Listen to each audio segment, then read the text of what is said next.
Le numéro 1, mon son. Ah, je kiffe. 99.8. Manu dans le 6-9.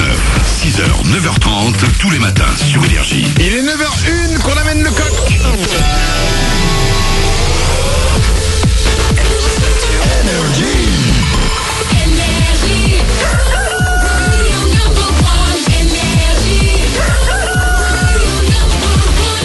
Juste après les infos, dans 3 minutes, ce sont les infos de Glandu. Et attention, on pensait tous que la traduction du mot hashtag, c'était le mot dièse, ce que tout le monde utilise. Et non, apparemment, c'est pas la bonne traduction.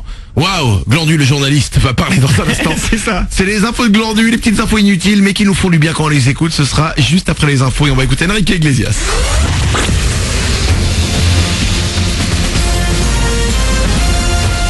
Toute l'actu sur Monaco-Menton avec Frédéric Plat. Bonjour, le soleil de retour d'ici la fin de journée sur Monaco et les Alpes-Maritimes, mais en attendant, il faut souvent faire avec pas mal de grisailles et aussi un petit peu de pluie, voire des orages. Les températures en baisse ne vont pas dépasser les 22 degrés, 16 actuellement sur le littoral azuréen. Ça ira mieux pour ce week-end avec au pire d'inoffensifs passages nuageux. Le championnat touche à sa fin, dernière journée de Ligue 1 pour le champion Monaco. Demain, les Rouges et Blancs vont sereinement se rendre à Saint-Etienne. Après une journée de repos hier, ils vont reprendre l'entraînement en fin d'après-midi à la Turbie, un entraînement à huis clos. Nice, qui va terminer 3e du championnat, va jouer à Lyon. Demain également, Paris 2e recevra Caen. Essaye encore, malgré son interview confession dans l'équipe, Karim Benzema n'est toujours pas de retour en bleu. Hier, Didier Deschamps a dévoilé sa liste pour les prochains matchs de l'équipe de France. Lacazette, Sissoko, Varane et Kurt Zouma, eux, sont bien rappelés après leur absence dans les derniers rendez-vous. Ils affronteront le Paraguay, la Suède et l'Angleterre début juin. Avoir un bon comportement dans les transports en commun en toutes circonstances, c'est ce qu'on s'est employé à enseigner cette semaine aux scolaires de la Turbie. Du bonjour aux conducteurs jusqu'à l'exercice d'évacuation, ils ont passé par des ateliers d'une vingtaine de minutes où il y a également été question du respect du matériel ou encore d'attacher sa ceinture. Et puisqu'on est dans les transports, vous pouvez prendre le bus ou le vélo. Depuis quelques jours, Monaco propose une nouvelle station vélo libre-service, la 16e. Elle se trouve sur l'esplanade des Thermes Marins, parvis du théâtre Princesse Grace. Il y a dans la principauté près de 700 utilisateurs inscrits au service avec un peu moins de 100 vélos à assistance électrique. Garçons ou filles, tout le monde peut participer. Tous les syndicats lycéens organisent pour la première fois une opération nationale pour la journée de la jupe aujourd'hui. Objectif, dénoncer le harcèlement de rue et défendre le droit de s'habiller comme on veut. Des autocollants de soutien sont disponibles dans les établissements qui imposent un code vestimentaire strict. C'est le petit cadeau de François Hollande avant de passer la main. Le chômage a reculé au premier trimestre. Le nombre d'inscrits sur les listes est en baisse de 0,4% par rapport à la fin de l'année 2016. Et pour ceux qui en profitent le plus, ce sont les 15-24 ans, moins 1,5 points. Une petite découverte nocturne pour finir. Demain soir, c'est la nuit des musées. À Menton, comme partout en France, les établissements vont accueillir dès l'heure où ils ferment en temps normal. Musée Cocteau, musée des Beaux-Arts ou musée de la Préhistoire, où vous pourrez notamment découvrir les jeux et jouets dans l'Antiquité. Tous ces lieux vous accueilleront dès 19-20h, un événement gratuit et toutes les infos sont sur le site de la nuit des musées. Sur votre route, pour conclure, ça bouchonne encore pas mal actuellement vers Monaco, et notamment dans la traversée de la Turbie, sur l'avenue de la Côte d'Azur à Roquebrune ou dans la rive ouest de la Principauté par Cap d'Aille. Bon courage, bonne route, Manu dans le 6-9 pour vous accompagner.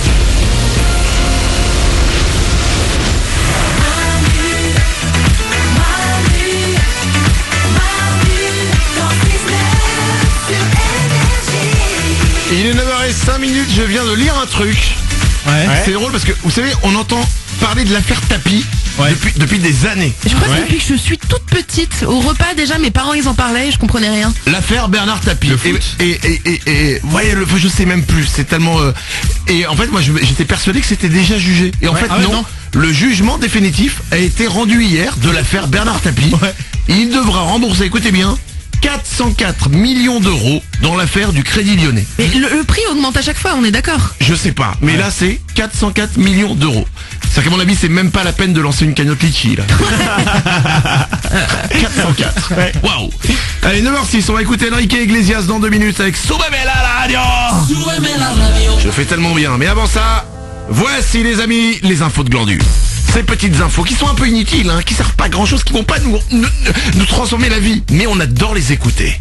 Alors attention Glandu, vas-y. Et on commence par une info qui va faire du bruit, puisque la traduction du hashtag qui est mot dièse, et ben en fait c'est faux, puisque le symbole du hashtag, je sais pas si vous voyez, c'est deux petites barres parallèles Ouais, verticales. c'est le dièse. Ouais, exactement. Et ben en fait c'est pas un dièse, ça s'appelle un octoporte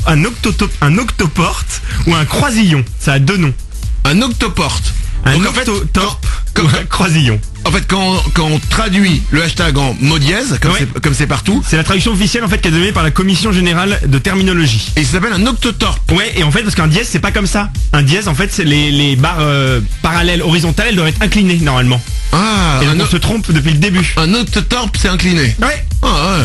Mais alors, vraiment, on en a rien à foutre. On emploie un mauvais mot. Ah oui, bah honnêtement, je dis hashtag moi. Ah oui, d'accord. Bon. C'est rare que même à la télé, je dis attention, n'oubliez pas un octotorpe, Manu dans le 6-9 pour Oui. nous. Mais sur un téléphone, la touche dièse sur le téléphone, eh ben c'est pas un dièse, c'est une erreur aussi. C'est un octotorpe aussi. Mais des attends, années. quand t'appelles un SAV et qu'on dit taper sur dièse, et ben il se trompe aussi tout, mais SAV. Eh ben c'est faux, exactement. La prochaine fois que j'entends quelqu'un qui me dit tape sur dièse, je te jure, je lui mets l'info dans la face. Et voilà. Et ben voilà. Octotorpe. Ouais. Bim. Merci, on a appris un truc. Autre chose. Une info sur notre corps, en moyenne, un adulte a 30 grains de beauté sur lui. Vous pouvez les compter, il y en a en moyenne 30. Bon, on va pas les compter, puis on va passer à une autre info. Non, c'est un des seuls moyens de différencier Ouais, des vrais ouais. jumeaux. Ouais, ouais, Les d'accord. vrais jumeaux, ils ont pas les mêmes grains de beauté. J'avais dit qu'on passait à autre chose. Hein. D'accord. La durée du plus long vol en papier, d'un avion en papier, c'est 27,6 secondes. Alors, 27,6 Quand tu secondes. dis ça, c'est pas long, mais quand il réfléchit, c'est Ah très ouais, long. c'est très très long. en Et fait. genre à terre, hein, pas en hauteur. C'est lancé quoi. à terre, il le lance en hauteur et il tourne, c'est un avion de type planeur. Parce qu'il y a plusieurs types d'avions, moi je sais pas si vous y connaissez un peu. Non, bah c'est qu'on a bossé nous à la fac, contrairement à toi, donc on faisait pas les avions en papier. 9h08, les amis, les infos de Glandu reviendront dès lundi, évidemment à 9h05. Voici Enrique Iglesias avec Sobamela Radio.